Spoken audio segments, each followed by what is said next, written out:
Hallo, I stand for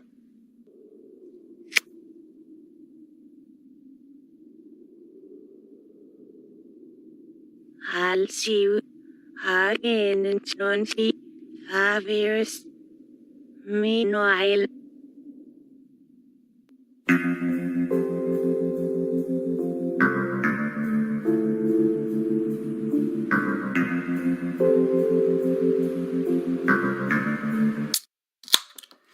You like it, a juice? Do you like it, the juice? I do, actually. We discovered they have watermelon-flavored Mountain Dew now. I almost picked that That's up delicious. the other day. I saw that, and I thought the better of it. I like it. It's very good. Check it out? All right, I'll check it out. I mean, if you like watermelon Alright. drinks, it's a good watermelon drink. All right, so we are welcoming you to Saturday Night Jive. Well, should where we talk about Saturday. Should we call this something else? Because technically it's Belushi related, as you said, but there was no Belushi in what we just watched. No, but Twin Peaks: The Return is what we are watching now. We watched the first 2 episodes. Jim Belushi does make an appearance in this series. I swear to God, he's in there. Is he in like So one we are episode? allowed. No, he's not a substantial supporting role, but he's pivotal to the story. Well, this was basically just, I wanted to watch this. I've yet to watch, well, I saw this first episode originally, but I hadn't watched the full series, and you wanted to rewatch it, so we're doing it for the podcast. The next 9 episodes, or this and the next 8 episodes, are going to be the 18-episode series that we thought was a 14-episode series. It's long, and I watched it in real time, which I don't know if was good or better. I think I'm going to enjoy it more, kind of binge watching it a little faster. 2 episodes per week rather than 1 episode, wait a week. And then I think they had like a 3-week break, like in the middle of the series. And I lost track of the thread. But watching it today, I was like, ooh, yeah, I remember that. Okay, I'm picking up some stuff that they're laying down. I'm kind of seeing the groundwork for what's to come. I guess, but that was something I was struggling with. Because we mentioned this, like, early on as we were watching it, like, let's not try to, like, focus too much on trying to, like, figure out what everything means. And as I was watching it, that was kind of frustrating to me, because I feel like that's all of television now. Like, I was just watching WandaVision, and it's like, oh, what are the clues? What does this mean? What does this mean? And, like, that's what all TV is now. And I feel like that was kind of inspired by Twin Peaks. But if you think about it, the whole point of Twin Peaks is that, like, that's a fool's game, you know? Yeah, it's absurdity, or not absurdity, surrealism. Because, yeah, not a lot of it makes sense. And, you know, you asked me when we first started, do you think they, like, planned this at all? And the answer is absolutely no fucking way in hell. They didn't have a plan when they were making this show. They did 7 episodes, and then they didn't think they were getting picked up for a second season. They got picked up for a second season. At the end, they were like, let's throw a bunch of shit in the finale. So ABC's like, hey, we need to see season 3. But by that point, interest had waned, and they had already solved the main mystery of the show, so people stopped watching. So, yeah, no, there was no plan to this. I think it's just happenstance that 25-year thing where in the original series, Laura Palmer says, I'll see you in 25 years. And then 25 years later, we finally get season 3. It just seems so perfect. Was it worth the wait? I mean, I enjoyed this. But I was just thinking, like you mentioned, and I didn't know this, that that was neither the White Lodge or the Black Lodge, the place, the Red Room with all the curtains. But yeah, I always assumed the Red Room was more of a waiting room to get to either the White or Black Lodge, but I think it is kind of the Black Lodge. But I guess, like, all that stuff that I consider, like, so iconic to this show, like, I mean, just, like, when I consider one of the greatest moments in TV, when it's revealed that Bob has possessed Agent Cooper at the end, you know, that great cliffhanger, and apparently all that was just made up on the day, which is kind of crazy to me. Well, that, I think, was probably in the script, but everything that happens in the Red Lodge with them, like, chasing after each other, that was all improv. It was just David Lynch threw away the script and said, let's do some crazy backwards shit. Let's have some fun. And are we supposed to assume that Agent Cooper has been just sitting in that chair in the Red Room, like, for 25 years? Or, I guess, is time moving different? Because he is aging. Yeah, I guess we gotta catch everybody up. But also, like, if you've never seen the original Twin Peaks, explain what like Twin both Peaks seasons, is to people. yeah, you're not gonna get anything out of Twin Peaks season 3. Honestly, after watching the whole thing, I don't know who it was made for. Was it because if it was made for the fans, this is anti-fan service, as you will see through this whole series. I mean, there's a little couple moments here and there where it's like, oh, that is something to pay off, something from the series. But most of it is just like, it's raising new questions. Some get answered, some don't. And I don't really know who it's for, because it's definitely not for the uninitiated. If you were like, hey, I don't know what Twin Peaks is, but I'm going to check out this, I don't know what you're going to get out of it. It's kind of amazing to me that this was greenlit at all, considering that. Because, like, yeah, you would think Showtime would have insisted on letting The Outsider in and making it almost like a reboot, where if you never watched Twin Peaks, you could still enjoy this. Like, they put money into this. I know there was even, like, some squabbles as to the budget, but, like, yeah, for them to do this, because, like, they don't even own the original Twin Peaks, so it's not like they could air that as well. You have to count on everybody watching this having seen and loved the original. That seems like a risk for a studio in, like 25 years after the show got canceled unceremoniously in 2 seasons. Yeah, and do you remember how, like, successful it was? Because I don't. As far as the remake, I know it was critically acclaimed. I don't know how financial. I mean, you never know with stuff like that. They can say anything. Yeah. I mean, I don't, because I haven't seen it. You did. Doesn't it kind of end on a cliffhanger as well? Yeah. But does it seem like, and I mean, we'll get to it obviously when we get there, but did it seem like they intended for there to be a season 4, or is it like we're going to give a cliffhanger just to screw with people cliffhanger? Yeah, if there is a season 4, I don't think they're planning on it. I mean, they might make one eventually, but I think they went into this thinking this was all it was. Because and again, going back to sort of the original Twin Peaksiness of it, and just, I was struck as I was watching this by how much Twin Peaks has influenced modern television. Like, Twin Peaks is where you get lost, and Lost is where you get everything else. I feel like all of modern TV, like in terms of like that impulse that I have watching like WandaVision, like how you have to analyze everything, and it's just strange to me that like the knock on that show was just how impenetrably weird it was. Like, that was the Simpsons gag, like none of it makes any sense. And then I'm watching this, and it's jumping all over the place. It's like all of a sudden I'm following Matthew Lillard for 20 minutes, and like, who is this guy? And then you got, Bob, and what is his plan? And he's referencing characters. I had to look up. I forgot that Philip Jeffries was the David Bowie character from Fire Walk With Me, yeah, who he just references. And it's just like all this jumbled mess of stuff, and the fact that in my brain I have to go, okay, I can't follow. It's designed so that I can't follow along with it. I just have to resist that impulse to try. It seems so antithetical to the thing that it inspired so directly. Yeah, well, and then also they play with the time, so you're not really sure if this is linear or if the story's told out of order. Where are we? I mean, not just the shit in the Red Room, but I always assumed that time moved differently, or you're on another plane when you're in the Black Lodge. So yeah, I assume Agent Cooper has been in the Lodge for 25 Earth years. To him, it might seem like a day. It might seem like 1,000 years. Well, he's clearly, he's aged, obviously, because the actor's aged, but I distinctly remember him in old age makeup in the original to depict him as older, and he's not as old as he was then, so... No. They really thought Kyle MacLachlan was going to go to hell in 25 years back in the 90s. Well, I guess people didn't age gracefully back then.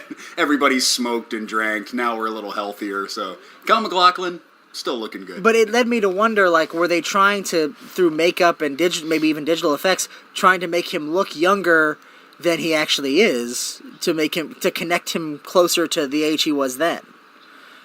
I don't think so. I think it's the black hair dye. I think they just put the black hair dye on him and he just looks youthful. Also, Kyle MacLachlan's a good-looking man. Yeah, he doesn't, and I would say the same for, what's-her-face, Laura Palmer. Like, neither of them have aged very much in the intervening years. No, most everybody's looking good, except for Deputy Andy. Whoa, boy. Well, I always forget his name because he's the least interesting character. He's the guy that comes back at the end, the fucking motorcycle guy. Oh, James. James isn't looking too good either. Well, he had Hodgkin's disease, I think. Oh, well then I feel bad. Yeah, he had it was either cancer or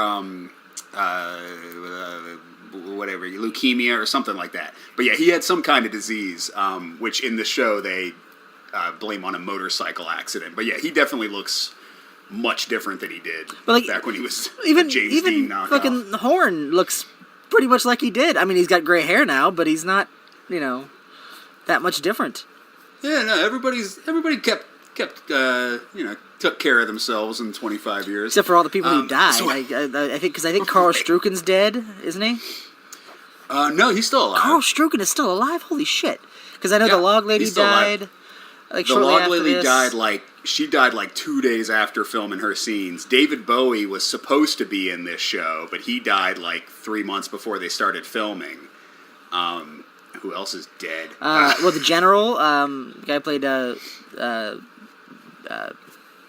can't think of his name. Garland Bobby's Briggs. dad. Yeah, Bobby's dad died. Major Briggs, he's dead. Donna's dad died in post-production, so he makes one cameo. Sheriff Truman is still alive, just didn't fucking want to do it. Same with the little man from another place, Michael J. Anderson. Well, apparently he became a weird Trumper. Yeah, he just hates David Lynch and was like, no fucking way I'm doing it. So David Lynch is like, all right, well now you're a tree with a fucking ball on it. And that's a fucking testament to, I think, the greatness of this show, and just obviously the well-known weirdness of this show, that he can do shit like that, and it doesn't skip a beat. I'm watching this, and I'm like, yeah, of course he's a tree. That fucking tracks. I don't care. I never, any other show, if you tried to pull that shit, it'd be like, wait a minute, he's a tree now? But this, I'm like, yeah. Okay, it's fine. Nobody questions it. They're just like, hey, you remember that, dwarf guy who used to be in the Red Room? Now it's a tree, but, there is definitely a testicle, at the top. And this is and you were talking about, the who is this for? And, who are the fans of the show? Because I always wondered if maybe, and I think we both like the show for similar reasons. I don't think we care so much about the soap opera stuff, and we really like the weird supernatural mythology. Am I kind of correct there? Yeah. No, I never cared about, the lovers and stuff. I got hooked into the mystery and then the creepy shit. But I also feel this is kind of more for us. I feel like it's building that aspect of it. Right away you get, the weird, monster in the box, and there was, one scene with the weird, looks like a soot-covered guy in a prison cell that there's that's weird stuff that I feel like is making some kind of connection to the previous stuff that we liked, whereas I feel like, I don't know, I think most fans were into it more for the soap opera and the character stuff, which I feel like is downplayed in this. Yeah. They play with it a little bit, just enough. But this is almost more it's like a Twin Peaks retread or return, I guess, revisit. But it's also just David Lynch, the TV show. Because you remember Mulholland Drive was supposed to be a TV show, right? Yeah. So I'm really wondering, what that would have became if they didn't just, cancel it and make a movie instead. Because in this episode, we get, a weird crossover with Mulholland Drive. That dude in Las Vegas who's just don't get mixed into business with this guy. Remember in Mulholland Drive, the scene with Robert Forster that, has nothing to do with Mulholland Drive, where they just meet that weird, crazy, burnt-up homeless person or something? I like that you assume I remember anything about Mulholland Drive or any David Lynch project. It's all a fucking fever dream of nonsense. I know, I remember loving Mulholland Drive, but I don't remember a lot about it. But the one part I do remember is randomly, there's just a guy, getting a job interview, and he's like, hey, come around back with me. And then this, crazy woodsman goes "Rah!" and they're like "Whoa!" and then that's it. They're not in the movie And I believe anymore. he's not in this episode, but I believe Robert Forster is in this show, right? Oh yeah, he's the MVP. Once Robert Forster shows up, the late great Robert I was Forster, gonna say, speaking of he was my posthumous favorite actors. part. Yeah, he's my favorite part of this. Although Matthew Lillard, I would say, Kyle MacLachlan is incredible in this series. But I don't know, Matthew Lillard. If anyone deserved like a best guest performer Emmy, I think it was Matthew Lillard. Yeah, no, I've always, and I said this as we were watching it, I think he's an underrated actor. I think he got kind of pigeonholed in the 90s with like the teen stuff and like Shaggy and shit like that, so I think people dismiss him, but I've always liked him. And yeah, he's great in this. How do you want to approach this? Well, because there's a lot that happens in these. I guess this is the first 2 episodes, but there was only one end credit, so. No, I think this we was watched 2 hours of Twin Peaks: The Return. Well, I guess I was going to say this was aired as a movie, but it wasn't, because I don't remember the second episode. I watched the first episode when it aired, and then I was like, no, I'm not going to watch the rest of it. I'm going to wait till it's all over so I can binge watch it, and then I just never did. That's what led to this. So obviously they only must have aired the first one by itself, because I did not see the second episode originally. I remember they had like a 2-night premiere where they dropped. I watched the first 4 all in a row because they dropped them all on Showtime.com, and then after that it was week to week. But like you could watch the first 4 episodes in a chunk. So I have no idea about the air dates, but I watched the first 4 hours of this online like the day it premiered. So yeah, I've always said that I'm a binge watcher pretty much exclusively now. Like I hate weekly television. That's what pissed me off. Like, speaking of WandaVision again, like they premiered it like the first 2 episodes, and now I have to wait like once a week, and it's like fuck you. That makes me not want to watch your show. But this is the one example where it's like I don't know that I could binge watch this. I feel like it would kill me. It was nice to have a little separation every now and then, but as far as like episodic TV goes, I don't have any time for it anymore. My fiance will always be like, scrolling through Netflix looking for something to watch, and she's like, do you want to watch this? And I was like, what is that? It's got 4 seasons, and it's an hour-long drama. Fuck no, I'm not watching that. Like, I got shit to do. See, I mean, I like episodic television as long as I can watch it at my own pace. I can watch 5 episodes at a time on a weekend when I'm not doing anything. I could just have it on, while I'm doing other stuff. I love that. But I've actually found that there's a guy on YouTube called Man of Recaps, and he does like these things like in 10 minutes he'll recap an entire like 3 season show or whatever, and like he just talks really fast and goes through all the main plot beats. And I found myself like watching that channel for shows that I've not even seen, like spoiling myself, because it's just like, yeah, that 10 minutes, that's enough. I don't have to watch the 100 now, Yeah, it seems like insurmountable every time my fiance's like, hey, let's start a new show. I'm like, I can't do that. So I like shows now where it's like, I like sitcoms, where I can just watch a half hour. I got into Law and Order and Criminal Minds. I like those shows where it's just one story I can watch from beginning to end, and then I'm done. Because when we start binge watching, we'll watch one episode, I'll be like, all right, that's cool. Watch a second episode, I'm like, all right, I can see watching. By the 3rd episode, I'm scrolling through my phone while I'm watching it in the background. And then I'm on episode 6, and I'm like, who the fuck? J.K. Simmons? What's he doing in this? He's got 2 people now? Oh, is that Counterpart? I was going to say, I've never seen it, but I know the plot. That's supposed to be good. Is that J.K. Simmons? Is that not good? It's all right, but I don't know. I'm on season 2. I don't know what the fuck's going on. See, I'm the opposite, at least generally speaking, because, and again, talking about Lost and like shows like that where it's like a ever-growing mystery. I love that shit, and I love exploring it. I just got into, have you ever seen Dark on Netflix? No. Oh, fucking Dark is, I mean, you will hate it because it's exactly as, like, if you thought Counterpart was confusing, Dark is about, like, time travel and, like, there's a cave where you crawl into it and then you end up in like the 80s, but sometimes you also end up like really further back in time, depending on which way you turn, and then like everybody is related to everyone else or like a past version of everyone else. Also, it's like German, so like you're reading subtitles and you're like, wait, he's his father and then he's himself as a younger person and didn't know it, and it's like all this shit. And then they introduce parallel realities in the 3rd season. It's fucking crazy, but I love that shit. I love living in those worlds. Yeah, no, I ain't down for that.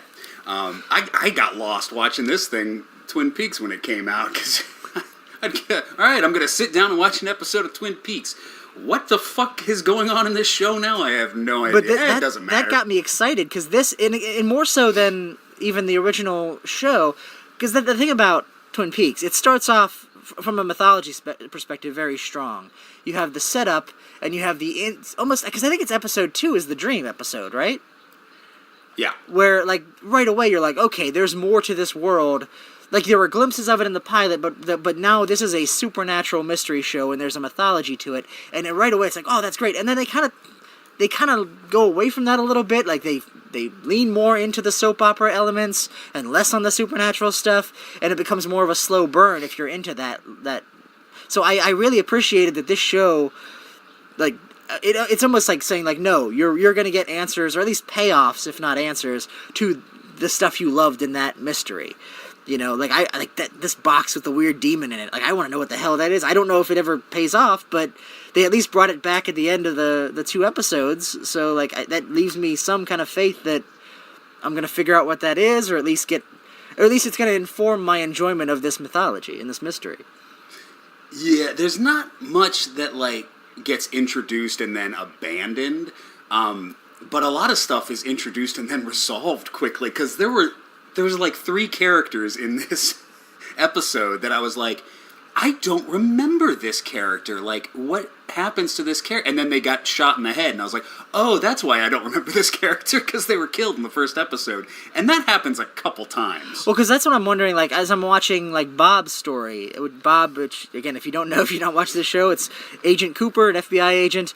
At the end of the original series, he was possessed by a demon named Bob. Another actor who passed on before this series even started, Frank Silva. Now he's basically just being evil, but I don't really get a sense of his plan or anything, but I'm wondering, like, how much do I even have to care about all these other characters surrounding Bob, some of whom he just kills unceremoniously, but, like, is that anything? Like, it seems like it almost feels like a drug deal kind of thing going on, like, or a weapons deal or something, like, I don't know, it feels like very mundane for this demon to be operating with these kind of, like, corrupt hillbillies, I guess. But, like, how much of that do I even need to care about in the terms of the specifics and the details? I don't know, because I don't remember. Because, spoiler alert, the last episode kind of makes a lot of shit irrelevant. But we'll get to that in 6-7 weeks. But how do you want to talk about these 2 hours of Twin Peaks? Do we go, like, scene by scene? I don't know how you do that, because I forget.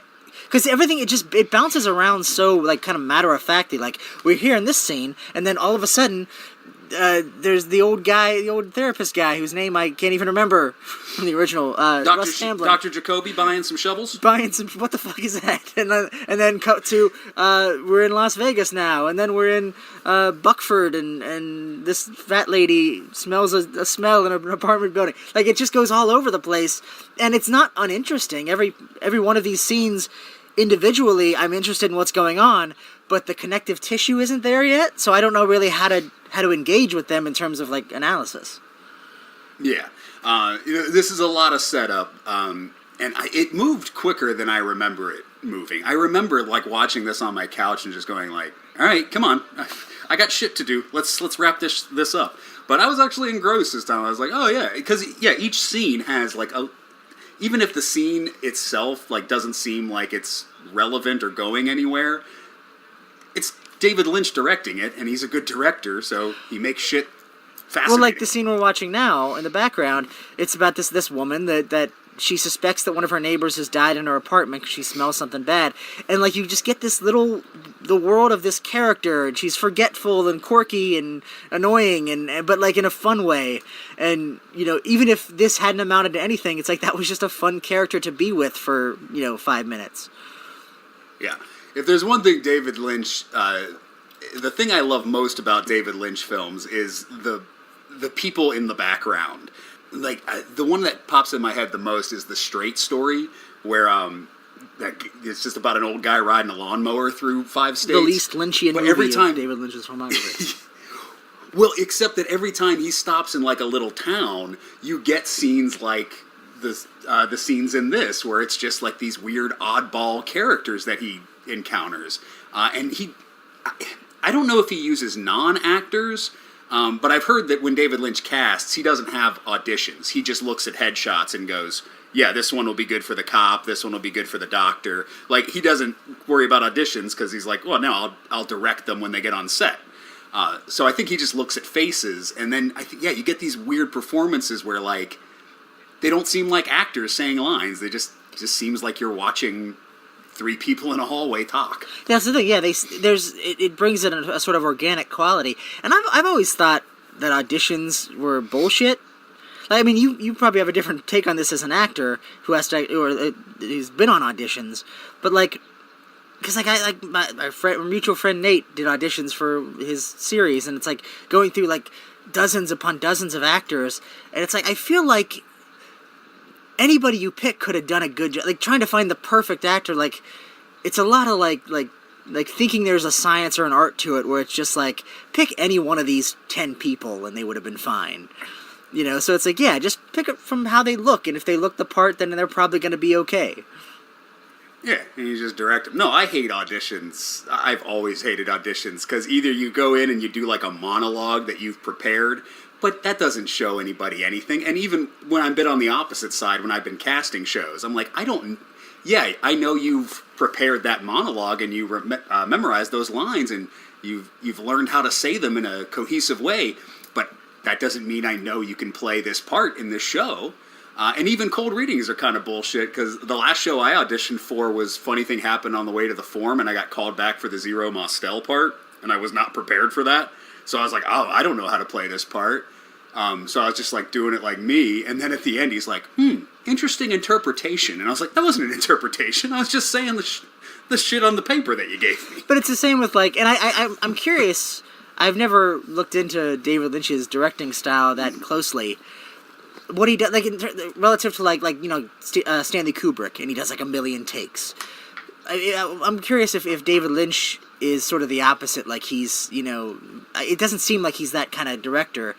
And like that's the other thing. It's like those million takes.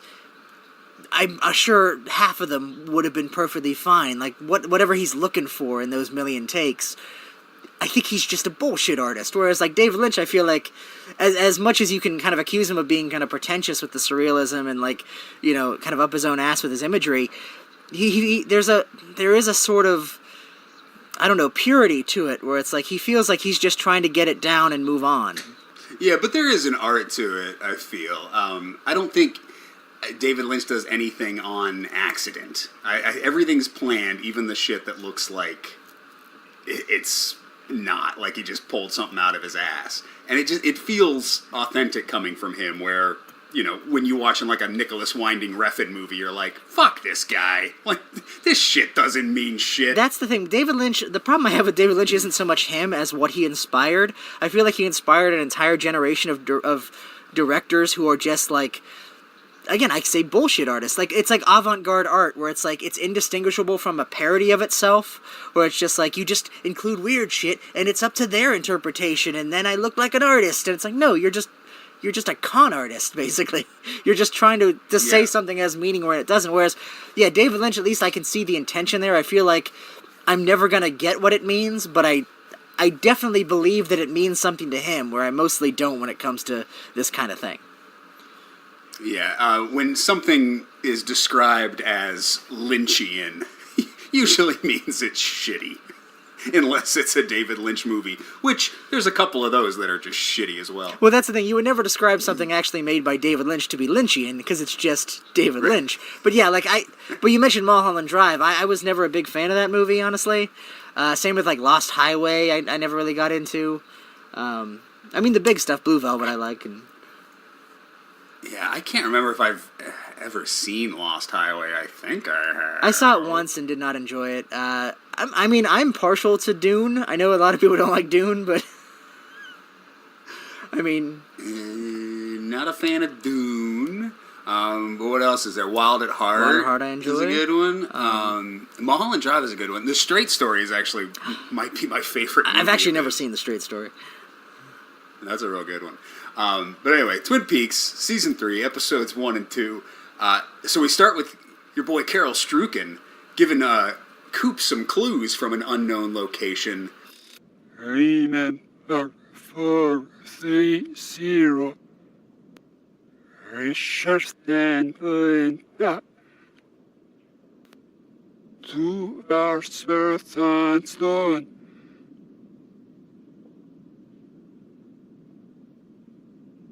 I understand.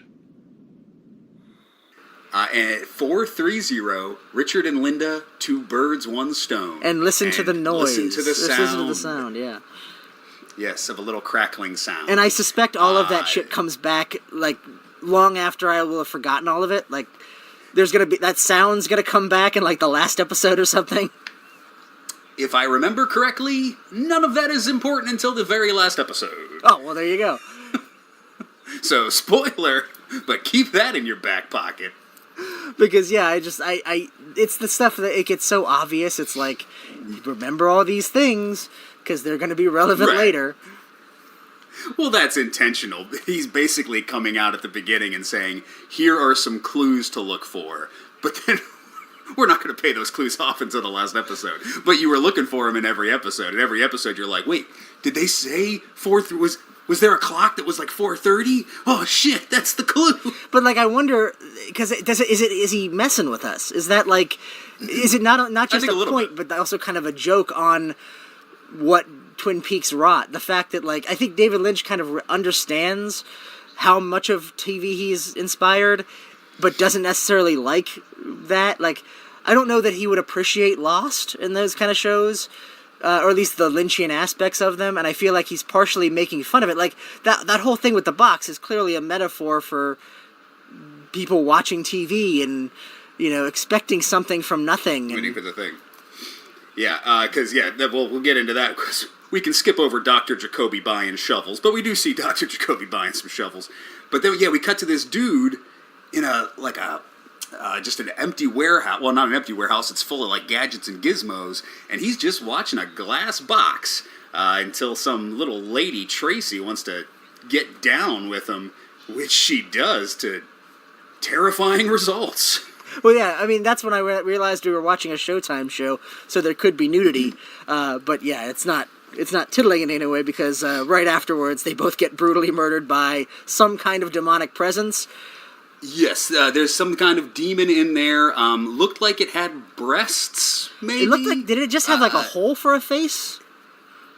It was, like, Slender Man-ish, but, yeah, with, like, a scarecrow head. And it didn't even feel like a Twin Peaks creature as much as, like, an Eraserhead monster. Yeah.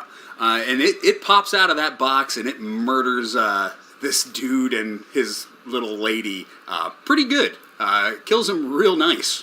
And that's, it's an example of one of the things I really like about Twin Peaks, but David Lynch in general, when he does include, like, otherworldly elements, they're always depicted in a way, like, you know, you watch any horror movie, there's sort of like a stock thing, a series of things that you would use to depict a monster, whereas he never does that. He uses weird camera tricks and just, like, almost like film school stuff that, like, I feel like he's had in his back pocket for years.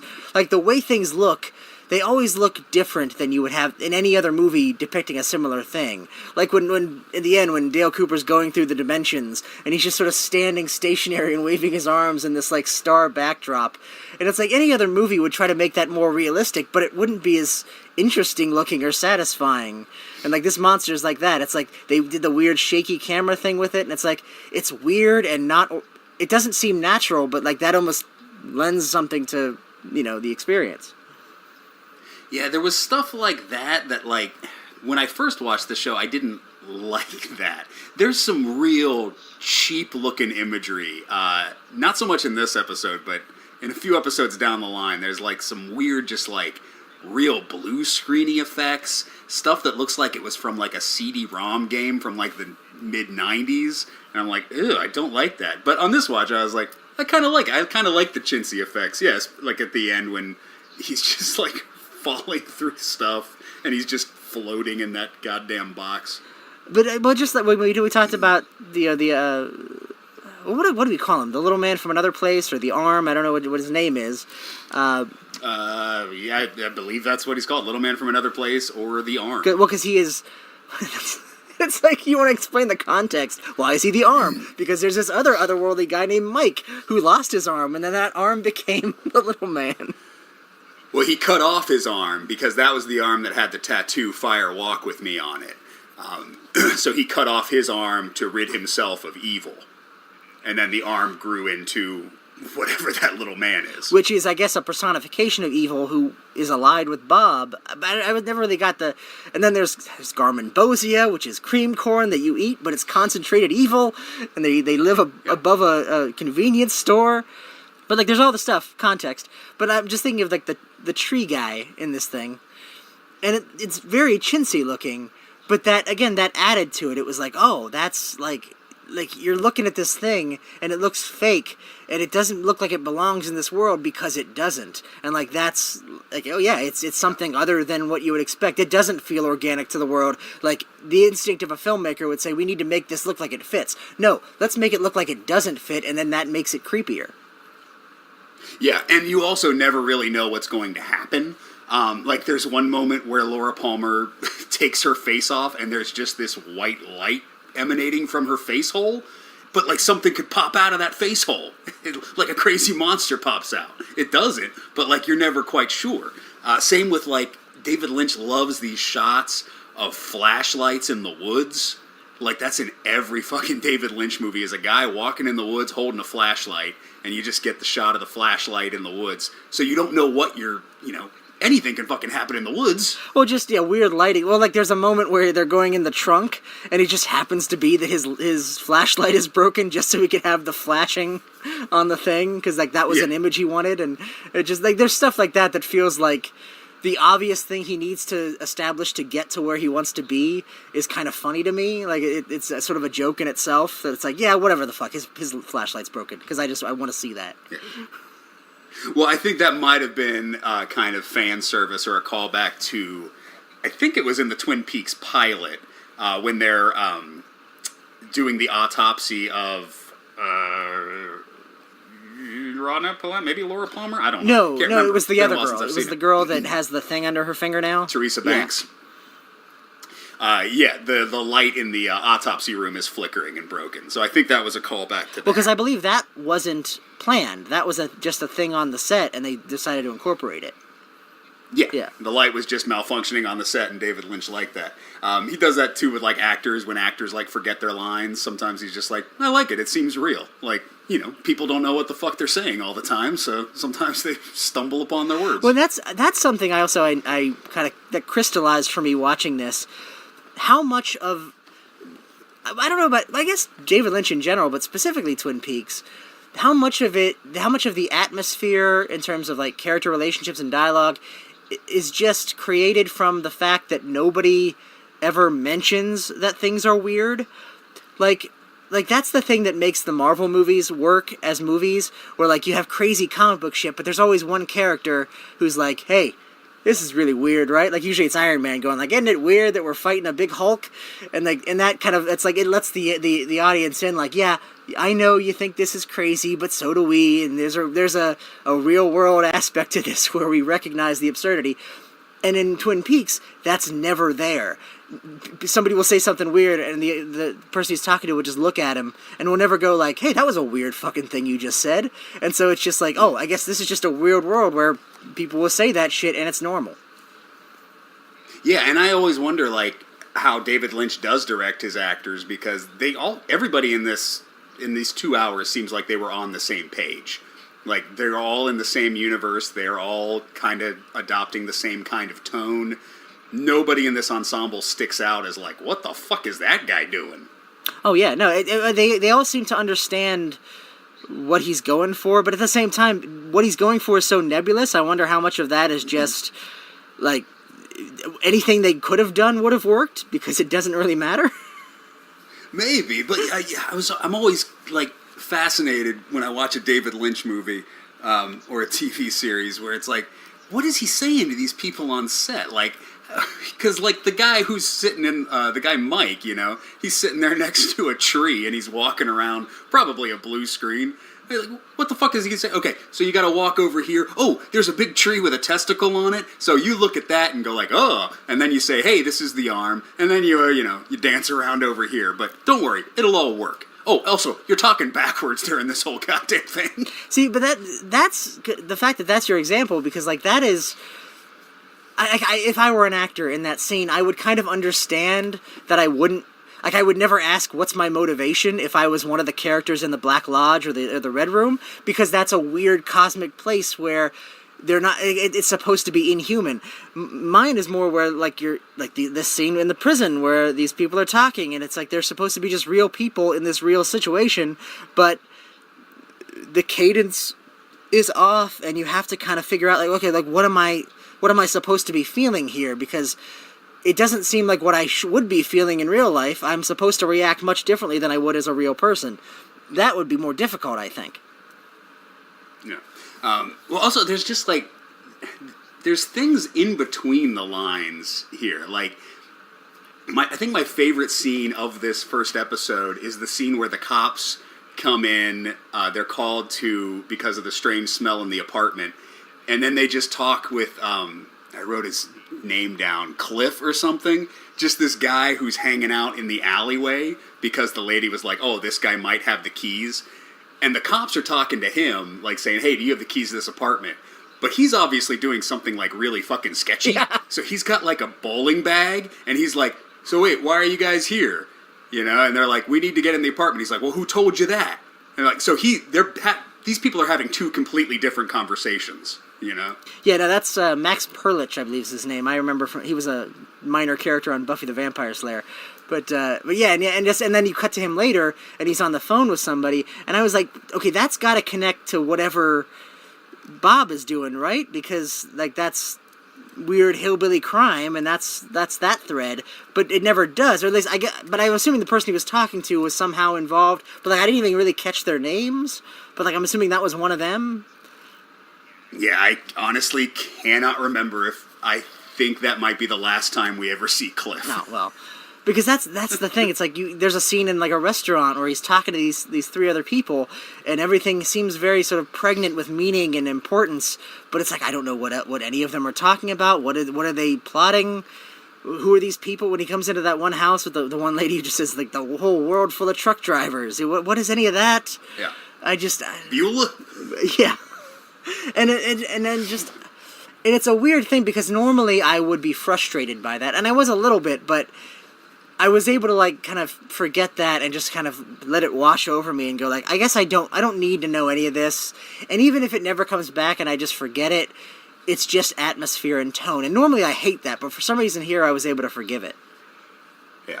Well, and like I said, watching it this time, there are little things that I was picking up because I've seen the whole series where it's like, oh, okay, I know what that means now. I had no idea what that meant the first time I watched it. So there's a little bit of setup here.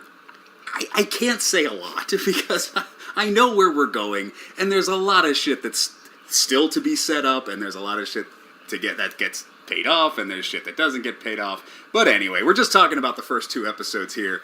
I really liked it. We get Evil Coop. He's doing some evil shit with some fucking hillbillies. And I love just the look of Evil Coop, that he's got like the long hair, and he's like, I mean, he looks like, he's made to look like Frank Silva, who played the original Bob, but just, he's so unlike, because you think of Agent Cooper, he's so straight-laced in the suit and the slicked back hair, and this is like the anti-Coop. Yeah. Well, that's what it is. Yeah, he's just pure evil, and so he's just been living 25 hard years. Yeah, he looks like greasy. He looks older. Like, he looks about 10 years older than the real Coop. Yeah, they darken his face a little bit. Long, unkempt hair. He kind of walks differently, too. Yeah, Kyle MacLachlan, as we'll see later on, Kyle MacLachlan actually plays I've heard there was another character that people didn't like. I don't know anything about it, but... Oh, really? I liked the third Coop we're gonna see. He gets a little old. But anyway, most of this episode, the main reason I walked away from this first episode going like, ooh, I don't know, is because we spend so much time in Buckhorn, South Dakota, and I'm like, this is Twin Peaks: The Return. Yeah, no, we're in Twin Peaks for like Coop? Maybe 5 minutes of the entire episode. Yeah, most of the time we're in Buckhorn, South Dakota. A lady has died. They find her head severed, but they also find a man's body in the bed. So, like, they pull back the covers, and there's a severed head, but underneath is a different body they discover. And it's a man's body. They don't know who the man is, but the head is of Ruth Davenport, the local librarian who's been having an affair with Matthew Lillard. And his fingerprints are all over the apartment, so they arrest him real good. And yeah, Matthew Lillard, very excellent. And he sticks around in the show. He's got some real good scenes coming up where I was like, fuck, Matthew Lillard's pretty good.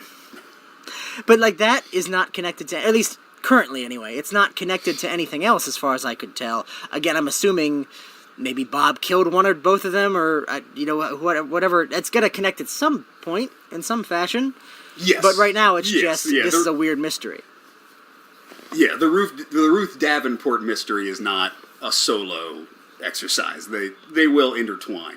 I also loved the cop when he does it twice. When they pull back the bed, he's just like, uh-oh. And that cop, yeah. That was one of my favorite moments. He seems like another, like, stock David Lynch character. Just like that kind of perfectly, like, unassuming. Like, he feels like he could have been a sheriff in Twin Peaks, you know? Like, just very much like, that kind of, yeah, it's just matter of fact, yep, we got a dead body. Let's see, yeah, I'm trying to hit the main plot point. So yeah, we arrest Matthew Lillard for the murder of Ruth Davenport. We interrogate him. He says it was all a dream. He tells his wife that. His wife leaves him, also admits that she's been having an affair with their lawyer. But she gets murdered real quick by Evil Coop, who, before he murders her, tells her the line, "You follow human behavior very well," which I found interesting. I took that to mean that to the extent that he has some kind of evil plan, it doesn't rely on, like, making sure everything happens. It's just, like, trusting people to be shitty. Like, so, like, whatever, like, that was a part of his plan, this all falling into place, but it relied on, her reacting the way she did on her own, rather than him manipulating anything. Well, maybe that's, why Evil Coop, you would think Evil Coop would be, like, with hedge fund managers and stuff trying to make, like, all the money in the world. Yeah. But yeah, he's just in, like, a shack with these people with, like, no fucking teeth. They all look like meth heads. But that's probably part of his, MO, because, if he aligns himself with people who have, like, nothing to fucking lose, he can basically control them completely, right? Like, fucking, Jennifer Jason Leigh isn't going to go anywhere because she's held up in that apartment eating Cheetos and drinking 40s all day. She's perfectly content until Evil Coop says, hey, go perform a job for me. And yeah, I feel like that, and that's, I think what makes the character more interesting is that he's not megalomaniacal. He's not, like, trying to take over the world, or, he's not becoming president or something. We mentioned it as we were watching it, like, he just likes to do evil shit for the sake of evil shit. And, like, he's just corrupting the world around him little by little. I feel like there's a sense of dread already in this show where it just feels like the fact that Coop is here, or Evil Coop is here, and regular Coop is not, feels like something's not right with the world. Like, the fact that he's been here for 25 years instead of the good guy, like, the world is kind of rotting a little bit. Yeah.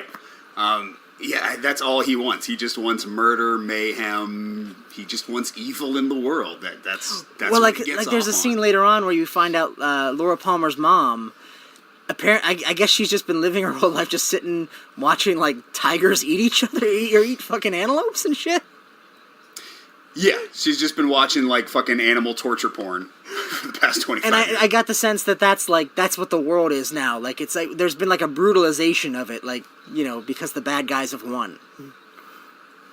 A little bit, yeah. It is definitely more, as you'll see, like, we get introduced to not only people from the original series who are still living in the town, but we meet some new characters still in the town. And yeah, this is much darker than the going-ons in Twin Peaks of 1990. But even back then, I mean, Laura Palmer was dealing drugs and fucking everybody in high school. So, I mean, the show was dark. It's just they weren't allowed to make it look dark because they were on ABC at 9 o'clock on Tuesday nights or whatever. Well, because that's what I'm curious if there's going to be anything that's, like, the equivalent to, like, like the James story where, like, that the Laura Palmer theme would play during a romantic moment. Like, that, this doesn't seem like a world where that kind of storyline could exist. At least not unironically in the way that it was then. Like, where it's just like, yeah, we're supposed to really care about this love story. Like, no, I don't think that can happen here. No, there's only one moment I can think of, but I won't spoil that. All right, any major... Because, the rest of it, as far as plot goes, Coop is in the Red Room. He meets up with Laura Palmer, who removes her face and then gets sucked out real quick. And then he's trying to escape the Red Room, but the arm tells him that his evil doppelganger has to go back in before he's allowed out. And then, where does he go? I don't think he ends up in the box. I'm trying not to get ahead of myself. He ends up in the box, but then he disappears, and I think it just shoots him that's out. The last time you see him. I don't think you see him ever, like, wherever he... Because is he in the real world now? I assume we would have seen that if that was the case. Yeah, well, I had to, stop myself because I didn't want to, spoil shit that's coming up in future episodes. So, we end, as far as we are now, Coop was in the Red Room. The arm banished him. The arm said non-existent. And then, the floor opens up, he gets shot into the dark, and then he ends up in that, on top of that glass box. And we find out that, I guess this is a flashback to what we saw earlier, because now we're seeing the two young lovers who were brutally murdered at the beginning of the show. They are now out, so they missed this whole thing. This guy was paid to do one thing and one thing only. Sit on that couch and look at that box. Just wait and see if something happens. But the one time he goes out of the fucking room to get some coffee, that's when Coop pops in. And I assume my thinking is non-existent means he doesn't have a body to go back to because Bob is still occupying his body, so he has to go somewhere else. I don't know if maybe that's what the box was designed to do, facilitate him coming back, or because I was also thinking, does that mean he was the monster, or is that something? I don't think so. Well, because remember, the monster comes after. Yeah. Because the way we saw it is the guy and the girl left. Coop showed up in the box. He got shot out, and then the guy and the girl come back. So is it that whatever happened with Coop, fuck. Coop opened the door for that monster to then come out? Yes, I believe that is a monster chasing Coop. Oh, okay. Oh, so that's probably the thing and that took Laura Palmer that we're watching right now. Maybe, I guess. I don't know. Or maybe it's the white horse. I don't remember this part. See, that's the thing. We're theorizing shit, and it's does it even matter? Yeah, I honestly can't remember if we get... I'm pretty sure the glass box comes back, but I can't remember if we get any kind of, hints as to what it actually is. But whatever it is, it's some kind of conduit to the Black Lodge, apparently. Well, because I've been a little spoiled. I mean, I don't know specifics, but I know that they do an episode that's a whole, black and white flashback that's, very mythology heavy. I've seen, because that's where I recognized in the one scene there was a guy, a black looking, not black, a black guy, but covered in black soot. And I recognized that image, I think, from stuff I've seen from that episode. But I didn't watch the episode. But so I know that we get a lot into what these monsters are. So I don't know if maybe that's something that would, we would find out what that was. Maybe. I mean, I guess we kind of do. I can't remember. But anyway, so that's basically the plot of the first two episodes. A couple of things I did want to, talk about that I liked. That poor guy who got his face squished to death. Yeah. I mean... What was that? So this old, meth-looking dude is fixing a car for Evil Coop. It just goes on so long. And then Evil Coop's he just grabs his face and just kind of squishes it. And this guy, doesn't react while he's getting his face squished. I mean, I guess what's he gonna do? This is Evil Coop. He's seen this guy, I'm sure, do, horrendous evil things. So he's probably not gonna be sir, can you stop squishing my face? Well, that's the point of it. But it's a funny scene, but the dread is, yeah, he's doing this to demonstrate that he can get away with anything. Right. And then in the next scene... He tells that other girl that he murdered him. Yeah. So did he murder that guy through a face squish? I mean... Or was that just, pillow talk before murder? I don't know. I mean, I feel like Well, I was gonna say, I feel like they would have shown that if that was the case, because I think he'd want to see that image. But that was a scene that If he just it bothered me in a good if way. he just took his face and squished him and and then just like the eyeballs were just like bulging out of the head like one of those like stress reliever toys. Because I got a sense from this episode that they really want to see the gross weird shit, like the body and the kids being killed, or the teenagers being killed in the room. Like, they want to see that gore because they can do it because it's Showtime. So I feel like if he was going to get his face squished, they would have shown him do it. Maybe. I don't know. There's some brutal images coming up in this series. Like, there's a couple moments where I like went, "Whoa, shit!" Well, I mean that scene with the girl afterwards, where he tells her that he killed the guy. Like, it's basically a rape scene. I mean, she's not actually raped, but it's in terms of the tone and the imagery and what it's trying to get across. The emotion you're supposed to be feeling is that this woman is being violated and obviously murdered. And that's just it's incredibly impactful. Oh yeah, he punches her right in the fucking mouth. Yeah, it's a gory, dark show, but it's good. I don't know. I mean, we'll see what happens when we like finish the whole series, but I walked away from this going like, I'm glad they made that, but like I could have used a lot less of it. Like, less is more. Mm-hmm. I don't think we need 18 episodes of Twin Peaks: The Return, but I'm glad it exists. Well, especially because of how much of this is, like, again, just sort of establishing tone and atmosphere, and it's so slow moving. I feel like you either need to, if you're going to have 18 episodes, at least have them all matter and, like, have it be paced a little better. If it's all going to be paced like this, I feel like I might get a little frustrated. But overall, I'm just interested to see how this shapes up, specifically in terms of, like, and maybe you see it differently, but I feel like Twin Peaks inspired most of modern TV. Just with, like, it was the first time people went like, oh, we can make a show like this, where, you have that kind of mystery, where you don't hold the audience's hand, you just sort of, you lay it out there, and then you leave it to the audience to figure out. I feel like that's where we get the X-Files, that's where we get, again, I keep bringing up Lost, but also, like, Heroes and all the shows that came after Lost, pretty much everything fucking on Netflix now, any kind of supernatural show.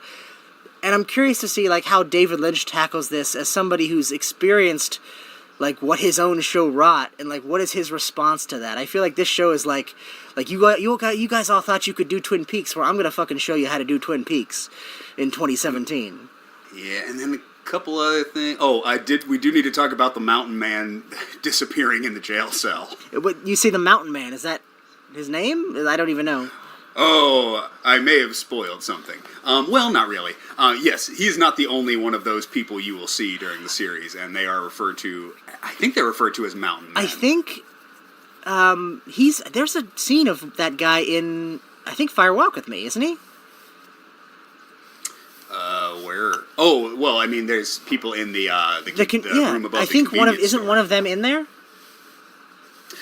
Possibly. I vaguely remember that he's, like, sitting in the corner, and that among all the people partying in the convenience store.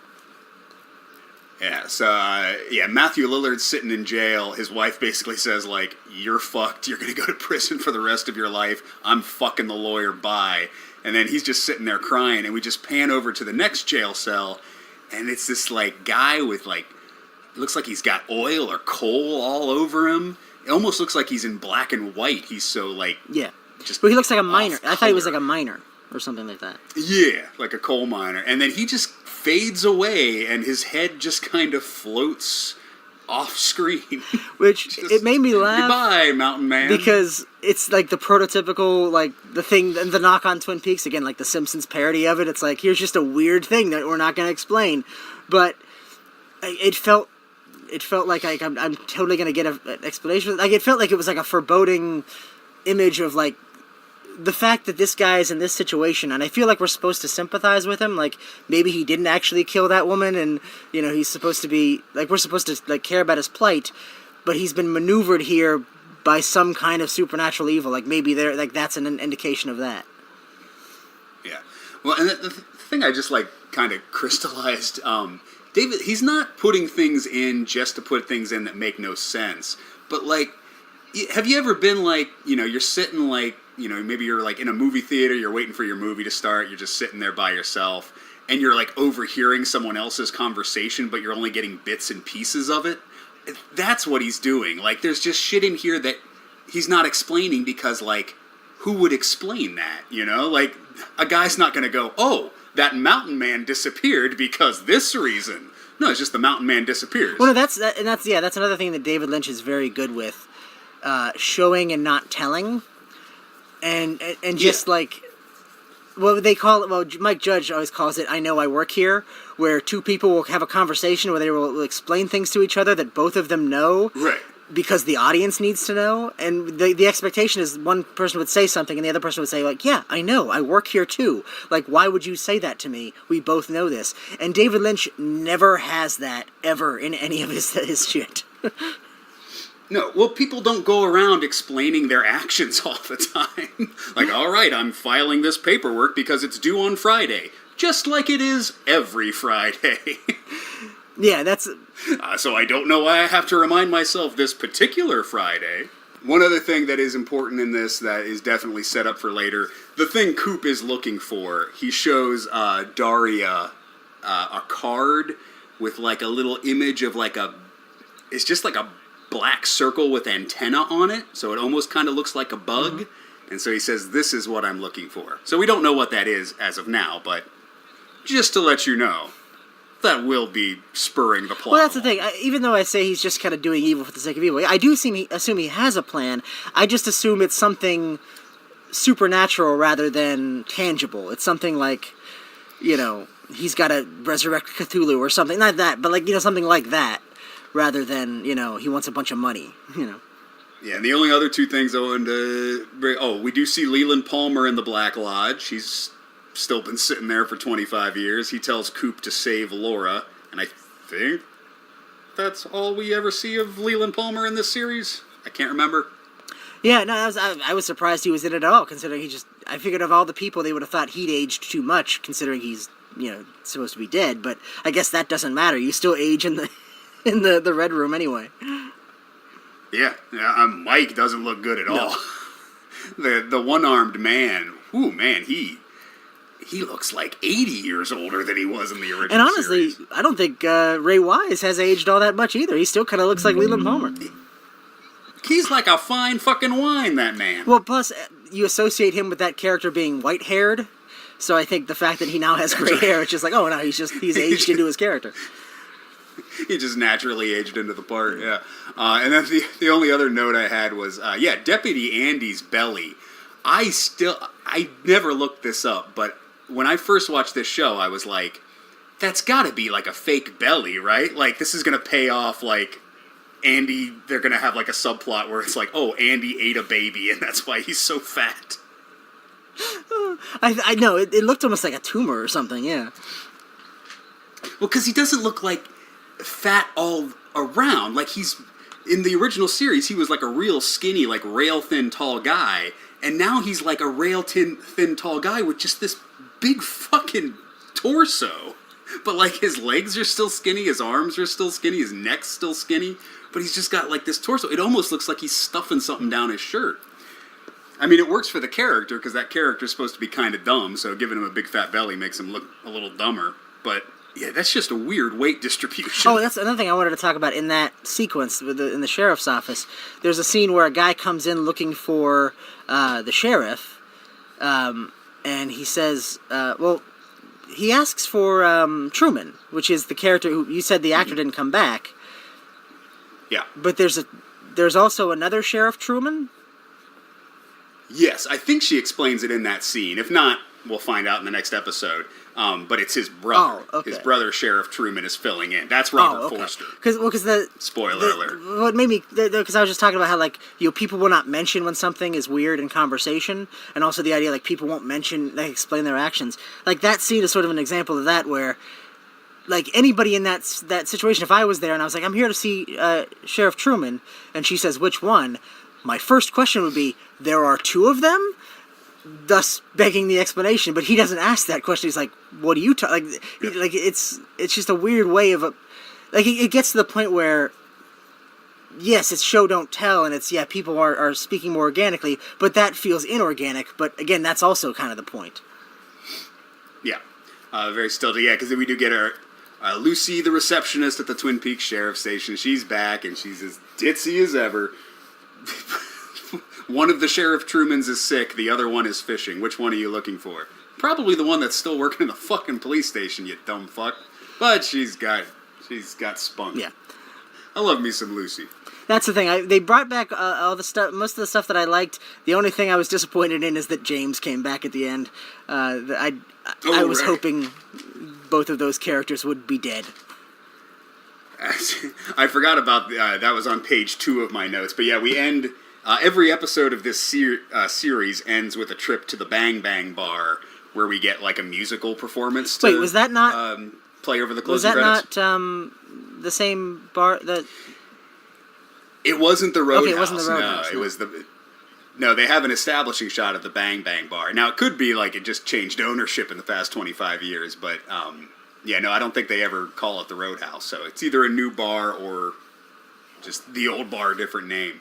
But yeah, that's when James Hurley shows up, and we get everyone at the table. Shelley, the waitress, is there as well, and they're like, James, he sucks. He looks old. And then she's like, nah, he's cool. He's always been cool. Which I think is absolute fan service to everyone who's watched Twin Peaks and fucking hated James's storyline. Does anybody care about James's story at all?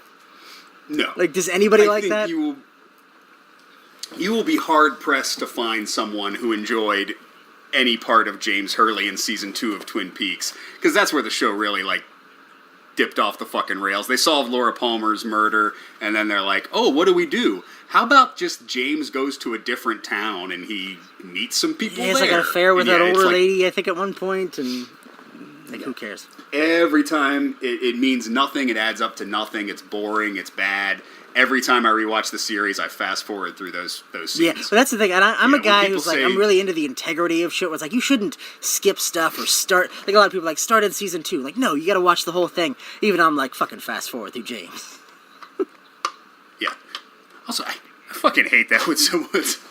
You'll see a show that's 4 seasons and someone's like, it doesn't get good until the 3rd. I'm like, well, then I'm not fucking watching. Well, see, that it doesn't matter if it's like you can say that about most of the Star Trek shows, but they're episodic. You don't have to watch season 1 and 2, to really get into it. But yeah, if it's a show that's there's a storyline to it, but it didn't get good until season 3, fuck that. I'm not going to watch the first 2 boring seasons I have to watch to understand the story. Also, the last piece of setup that I just noticed, did you notice this dude that's with James in the Bang Bang Bar? No, I didn't. I mean, I noticed him. I didn't recognize him if he was from the original show or anything. He is not. He is a new character, but if I'm sharing my screen with Ben now, and when he walks in, I'll just kind of pause it and see if you notice anything weird about this dude. What's with his hand? That is a little bit of Chekhov's gun that is yet to fire. Okay. But because I didn't notice that when on the first watch, but yeah. James is hanging out with a dude with a green, Hulk-looking hand, and spoiler alert, that comes back. Well, I was curious because I noticed there are some characters that aren't back yet. Is it Billy? Bobby. Bobby. I can't remember if he shows up or not. I'm trying to think if Bobby comes back, and I think I read that Laura Flynn Boyle doesn't come back. Laura Flynn Boyle's not in this. I don't think her mom is, but we do see... and Sherilyn Fenn as well. I can't remember any of their characters' name. Sherilyn Fenn shows up. She just come back? Okay. In here. Yeah, she's in it. And then, we didn't get Big Ed or... Oh, Bobby. No, Bobby's in it. Mike's not in it. I was confusing Mike and Bobby. Bobby's in it. Well, Mike was never an interesting character in the original shows. I mean, he was just sort of in the background.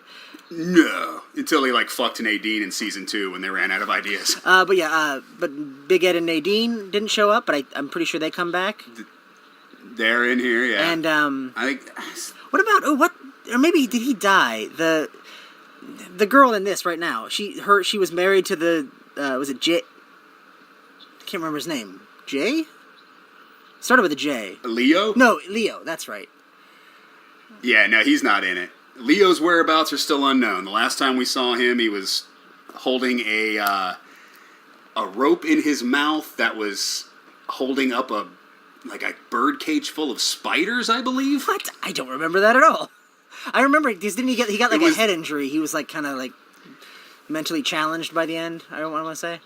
Yeah, he went into a coma. Oh, he got shot.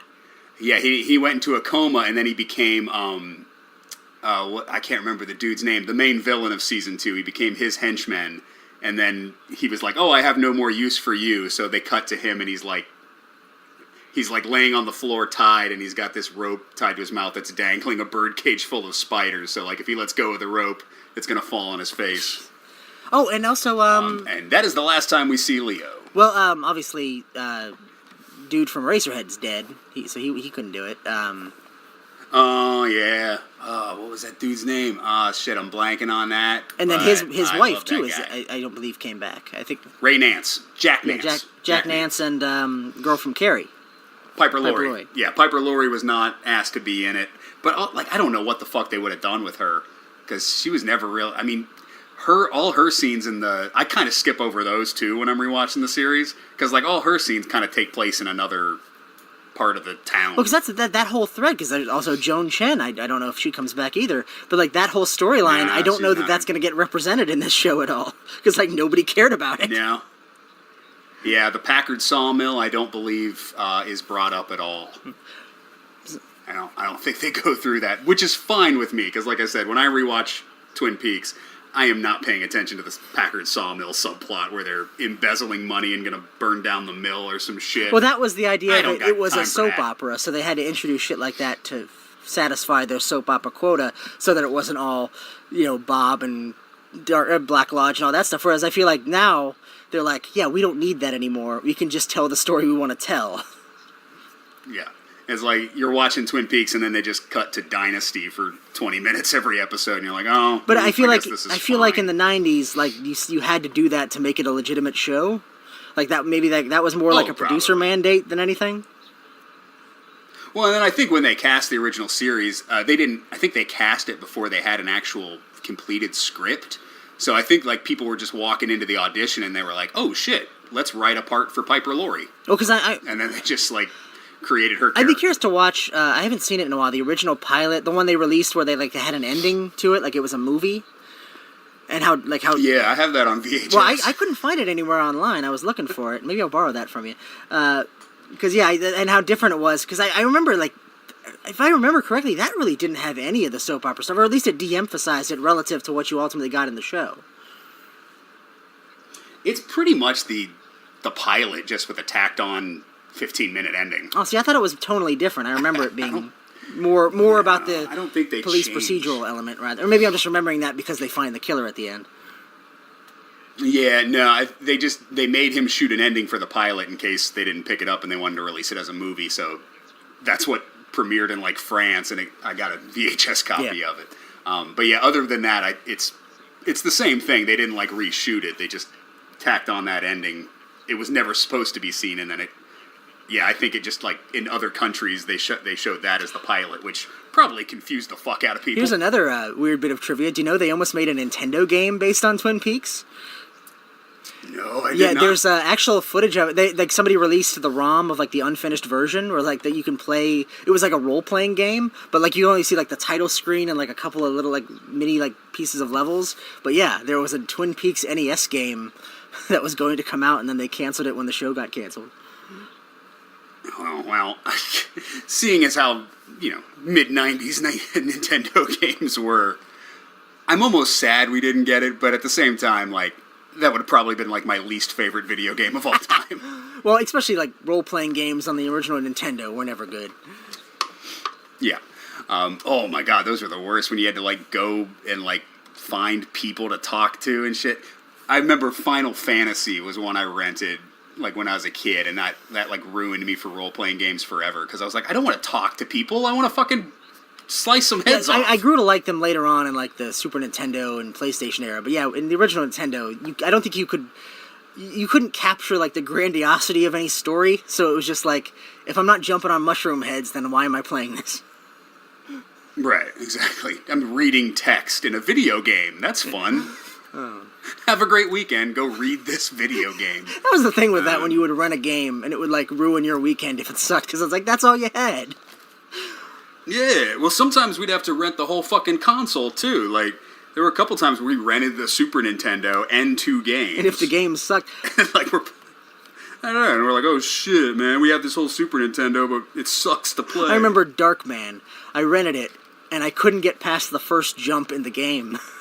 So for the entire weekend, I had this game where I was just jumping up into a hole.